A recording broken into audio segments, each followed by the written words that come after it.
মা মা জানো তো, এই দুনিয়াটা না আসলেই অনেক খারাপ।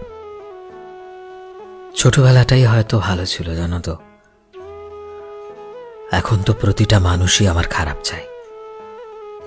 প্রথমে আমার কাছের মানুষ সাজে, তারপর আমার দুর্বলতা জানে, আর তারপর ঠিক সেখানেই আঘাত করে। দুনিয়াটা আসলেই অনেক স্বার্থপর হয়ে গেছে মা। যখন তোমার কোলের মাঝে থেকে আমি দুনিয়াটা দেখতাম, তখন কত সুন্দর লাগতো। আমিও ভাবতাম কবে আমি তোমার কোল থেকে নামবো, নিজের পায়ে হাঁটবো আর নিজের চোখে দুনিয়াটা দেখব। কিন্তু এখন যখন হাঁটছি, তখন প্রতিটা স্টেপে স্টেপে পায়ে যেন কাঁটা বিঁধে যাচ্ছে।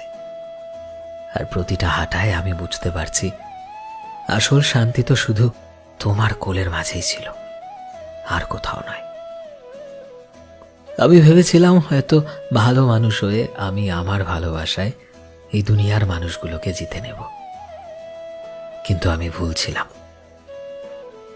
ভুলছিলাম এটাই যে এই দুনিয়াটা আসলেই বাবা মায়ের মতো হয় না। এই দুনিয়ার প্রতিটা মানুষই স্বার্থ নিয়ে চলে। আসলেই আমি এটা বুঝে গেছি যে বাবা মা ছাড়া এই দুনিয়াতে কেউই আর নিজের হয় না। সবাই